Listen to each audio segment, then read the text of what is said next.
Sveiki visi. Sveiki.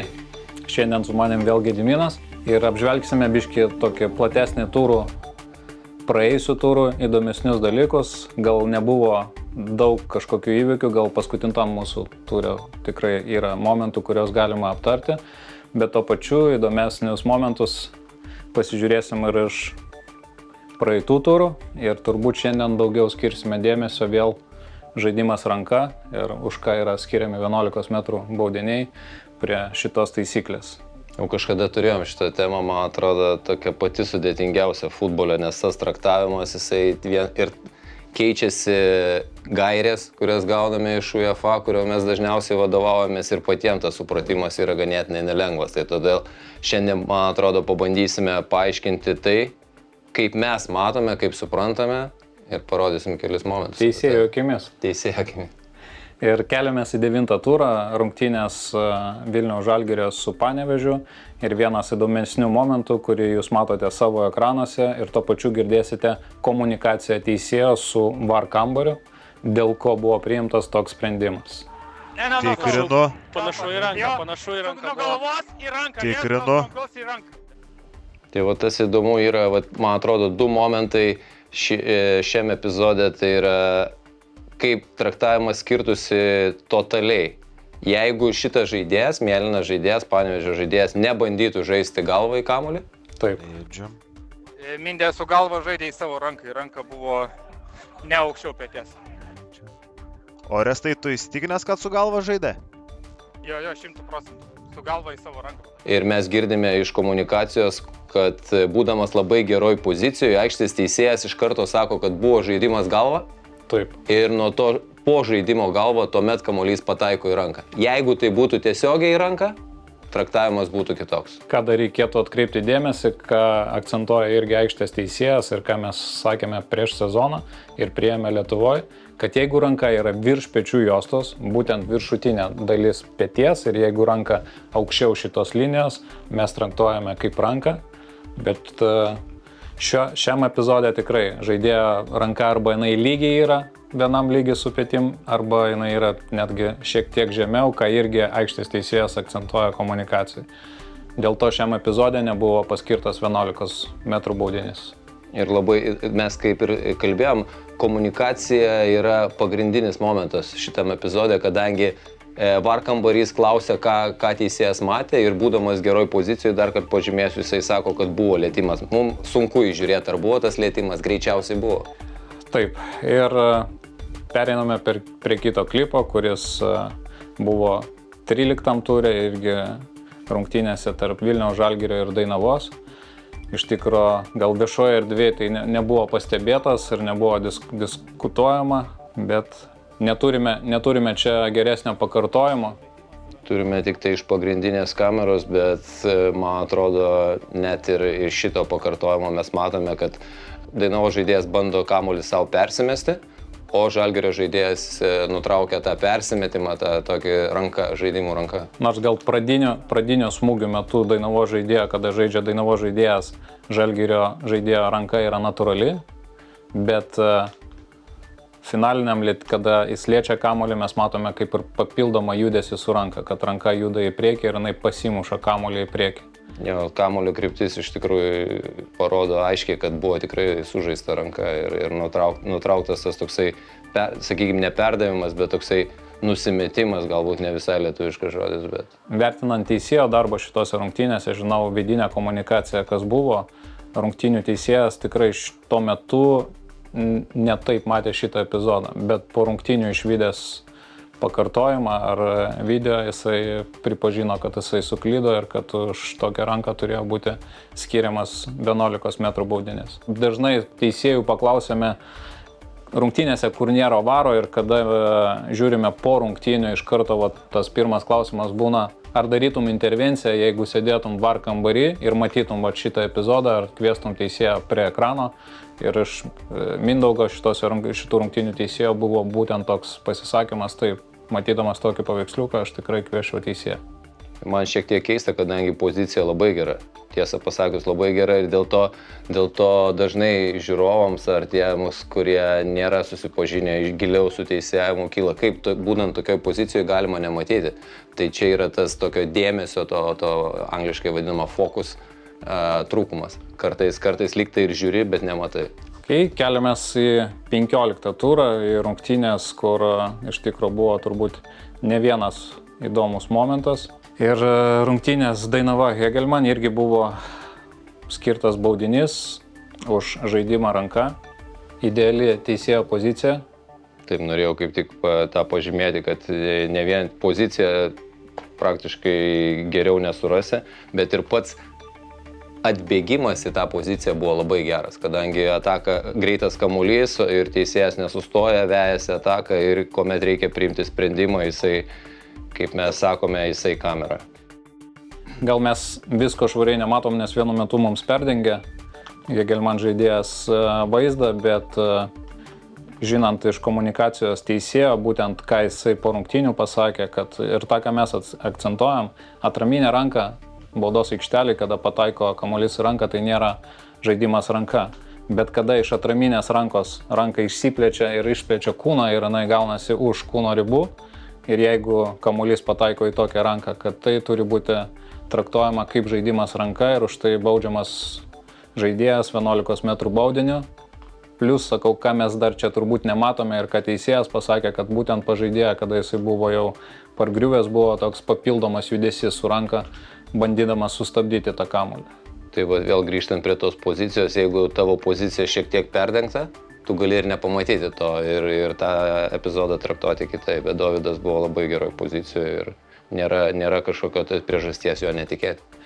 Dar vienos rungtynės, kur buvo turbūt ne vienas epizodas, visų mes jų neapžvelgsime, tik tai iš šitų rungtynių paėmėme 2 epizodus su ranka ir vieną iš jų jūs dabar matote savo ekranuose, tai rungtynės tarp Džiugo ir Panevėžio komandų.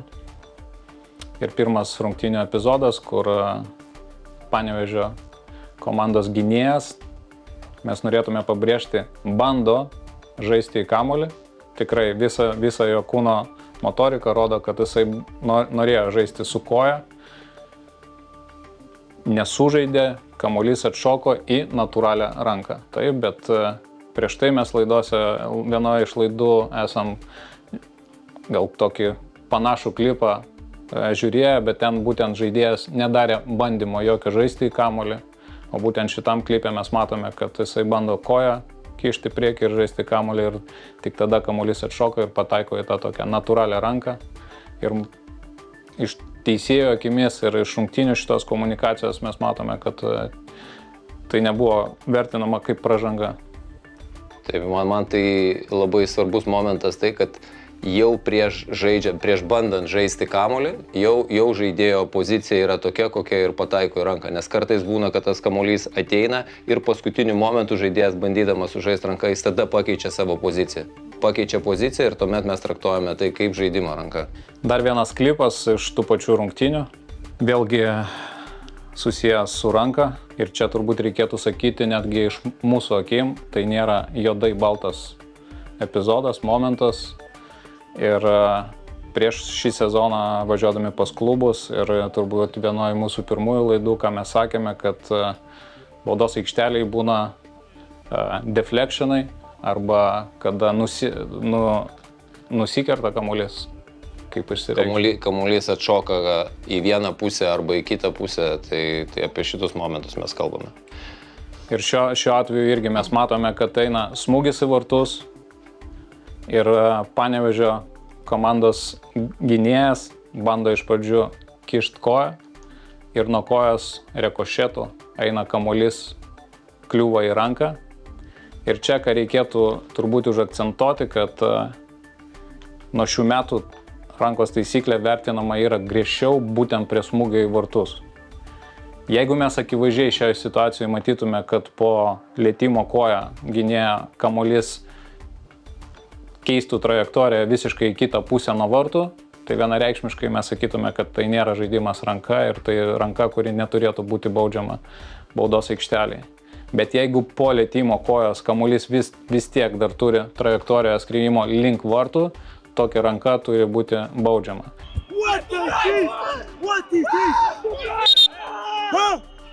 Lukai, ateik. Žiūrėk, aš tau paaiškinsiu, tu jam paaiškinsiu. Ne, žiūrėk, paklausyk, aš tavęs prandauju, paklausyk. Paklausyk, ką aš mačiau ir dėl ko aš traktavau, kad ne ranka. Kliuvo pirma čia ir po to čia ranka į čia. Suprantai mane? Mano sprendimas to. Lukai, aš tau ištransliavau, tu prašau komandą, paaiškinti. Šiuo metu jūs dar girdite komunikaciją aikštės teisėjo, emocijas žaidėjo aplink jį ir kaip jisai bando paaiškinti savo sprendimą Džiugo komandos kapitonui. Labai man patiko ta pati komunikacija, kadangi labai ramus Robertas išliko šitoje situacijoje. Tai tikrai, kuomet aplinkui tave bando spausti labai daug emocijų ir ant tavęs rėkia ir išlikti tokiam ramiam, mandagiam, sakykime, tai nėra taip lengva. Paaiškinimas labai logiškas, mes iki galo nematome, ar tikrai čia buvo tas lietimas toksai stiprus, ar tas rikošetas jisai būtų pakeitęs tą kryptį į vieną ar į kitą pusę, todėl mes ir sakome, tai yra tokia pilka zona, mes negalime teikti 100%, kad teisėjas teisus. Bent jau šitos kameros, turbūt, jeigu būtų skirtas 11 metrų baudinys, mes palaikytume teisėją. Taip, ir tą epizodą palaikytumėm. Mums reikia, tokiuose epizoduose geriausiai matosi iš tos vadinamos super slow motion kameros, kur kiekvienas pikselis galima pamatyti. Tai va toks pilkasis klipas iš mūsų šitose rungtynėse. Ir dar vienas gal epizodas šitose rungtynėse, apie kurį irgi nebuvo kalbėta ir gal tokia priešistorija yra nuo praeitų metų. Mes turėjome atsirinkę klipus, jūs dabar matote vieną iš jų iš praeitų metų, kada važiavome per klubus ir klausėme ir trenerių, ir žaidėjų nuomonės. Ir toks mano retorinis klausimas tau, Gediminai, ar įmanoma padaryti pražangą su galva? Tai vat čia mes ir matome, kad įmanoma ir turbūt daugelis žinot, kad mes turėjome labai garsų lektorių prieš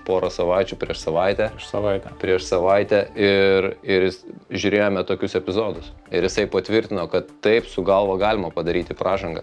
Jeigu žaidėjas vėluoja į dvikovą ir varžovas sužaidė prieš jį žymiai anksčiau. Šitame klipe, kurį mes rodėme komandom ir klausėme, buvo atsakymas, man atrodo, kad čia norėtų pražangos. Klipą, kurį mes rodysime iš pastarojo turo, tai yra ganėtinai aiškus momentas, kadangi ryškiai žaidžia mėlynas žaidėjas pirmas į kamuolį. Tai dabar mes pereiname iš karto į rungtynės Džiugas Panevėžys, rungtynių pabaiga 90+. Ir tikrai matome dvikovą ore, bet kur akivaizdžiai Džiugo gynėjas vėluoja sužaisti kamuolį. Mes tą matome, kad Panevėžio komandos žaidėjas sužaidė į kamuolį ir tik paskui gavosi kontaktas su galvom. Ir mūsų manimu tai yra pražanga ir už ką turėjo būti paskirtas 11 metrų baudinys.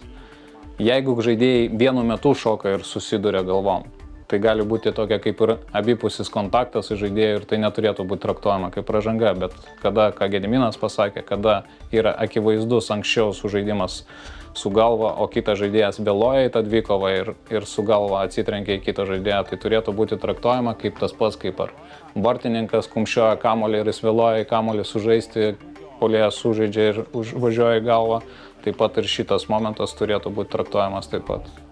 Kiek atsimenu dar iš tos patirties, kai teisėjaudavau, tai tikrai nelengvas momentas. Ypač 90+, kuomet reikia per sekundės dalį nuspręsti, ar buvo sužaista pirmo gynėjo, ar puolėjo, ar jie vienu metu sužaidė, tai tikrai gaila neturėjome šiose rungtynėse VAR, kadangi technika pavedė prieš pat rungtynės.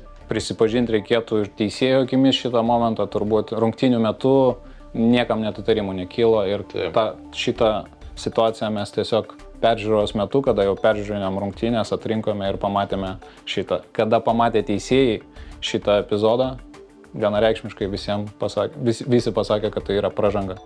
Kartais taip atsitinka. Tai turbūt tiek šiam kartui. Tikėsimės, kad laidos nepadažnės. Jeigu bendrai vertinant, turbūt reikėtų pasakyti, bent jau kol kas, iki to 15 turo mūsų statistika yra geresnė negu praeitų metų. Ir šiuo metu ruošiame sekančią laidą, pristatydami pirmos lygos pirmo rato. Ten tikrai yra daug įdomių momentų ir pasibaigus pirmam ratui pirmos lygos mes skirsime dėmesio pirmai lygai. Tai kągi, ačiū. Tiek iš mūsų šiam kartui. Ačiū. Viso geriausio.